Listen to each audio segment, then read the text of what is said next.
जय श्रीमन्नारायण। जय श्री भक्तों।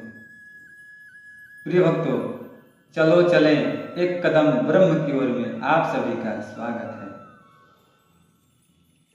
मैं बार बार कहता रहूंगा, जब तक इस धरती पर रहूंगा तब तक कहता रहूंगा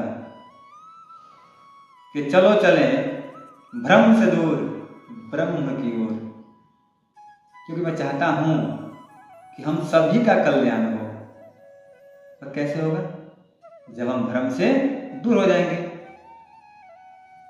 देखिए, मैं आज आप सभी को एक कथा सुनाऊंगा, जिस कथा के माध्यम से आप यह समझेंगे कि पढ़ लेने से, ज्ञानी हो जाने से कल्याण नहीं होगा। कल्याण तब होगा जब हम जो पुस्तक पढ़ रहे हैं, उस पुस्तक में जो लिखा गया शब्द है, उस शब्द पर ध्यान देने से, विचार करने से, चिंतन और मनन करने से कल्याण होगा। और यही आप समझेंगे कि यदि गुरुवर कुछ बात कह रहे हैं, संत महात्मा कुछ बात कह रहे हैं, उस बातों पर ध्यान देने से कल्याण होगा, उनका परिहास करने से कल्याण नहीं होगा।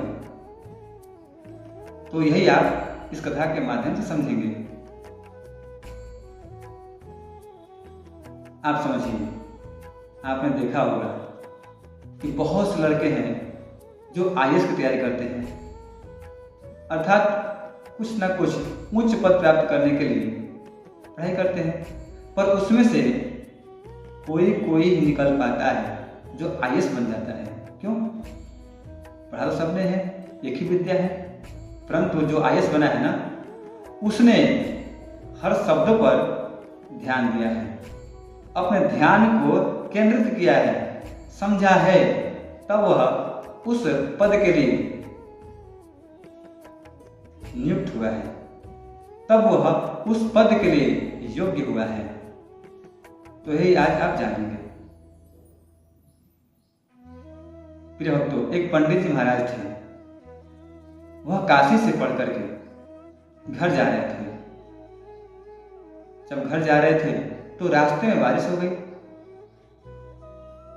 एक घर दिखा, उस घर के सामने वह खड़े हो गए, बारिश से बचने के लिए वहां रुक गए।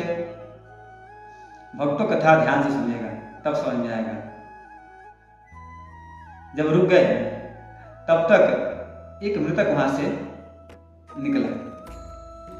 कुछ लोग थे जो लेके जा रहे थे, कह रहे थे राम नाम सत्य है, राम नाम सत्य है। तो उस जिस मकान के पास वो रुके थे, उस मकान के ऊपर एक स्त्री रहते थे। उसने एक लड़की को बुलाया, कहा जा पता कर, ये जो मर कर गया है कहाँ गया है, स्वर्ग या नरक। अब पंडित जी महाराज चिंता में पड़ गए। अरे भाई, ये कौन सी विद्या है, ये कैसी विद्या है? मेरे गुरुवर ने बताया नहीं, या फिर मैंने पढ़ा नहीं। प्रिय भक्तों, मैं आपको बता दूं कि जो पंडित जी महाराज सोच रहे हैं ना, वो गलत सोच रहे हैं। क्यों? कि गुरुवर ने पढ़ाया है, उन्होंने पुस्तक में पढ़ा है, पर अंतर है कि उन्होंने गुरु के वचनों पर ध्यान नहीं दिया, पुस्तक में लिखे शब्दों पर ध्यान नहीं दिया। और यह आप समझेंगे इस कथा के अंत में।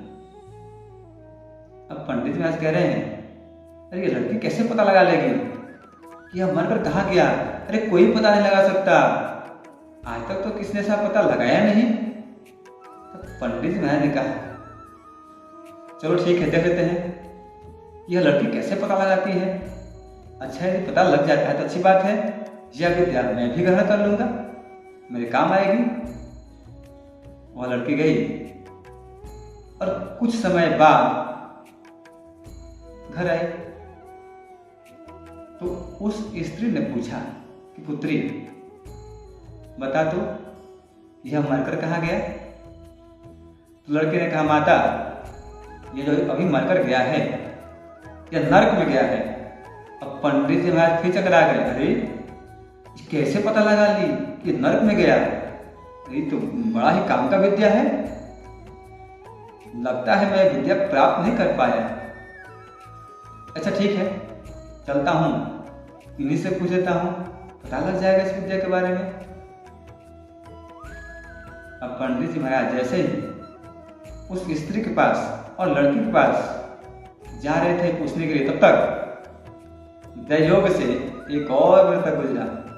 अब तो ध्यान से सुनिएगा, गुजरा। फिर वही सब राम नाम सत्य है, राम नाम सत्य है।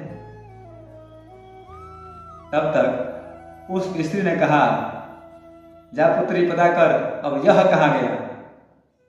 पंडित जी महाराज सोच रहे हैं कि अरे यह लड़की कितना विद्वान है, कितना ज्ञान है इसके पास।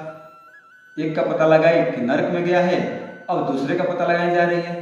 चलो रुक के देख लेते हैं क्या ही जाता है। अरे घर तो जाना ही जाना है, कुछ और सीख के जाते हैं, काम करेगा। लड़की गई और कुछ समय बाद फिर वापस आई। पंडित जी महाराज यह सुन रहे थे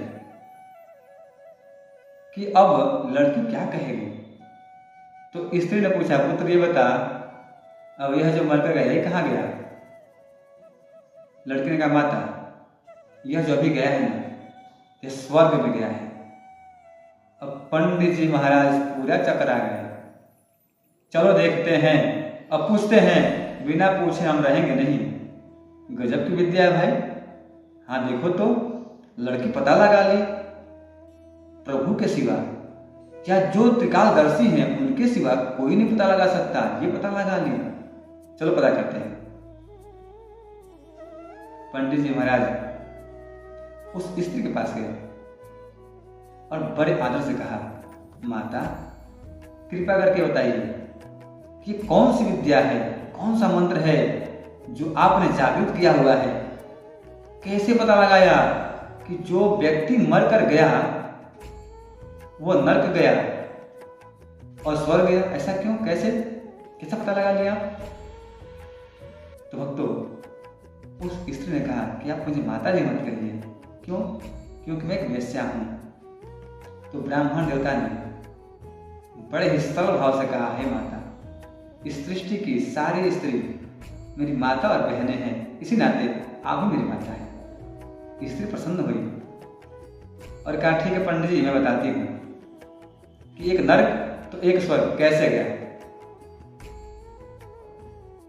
जो मैं पता लगाने के लिए भेजी थी वह लड़की पता लगा के आई और मुझे बताई कि एक नरक गया तो एक स्वर्ग गया।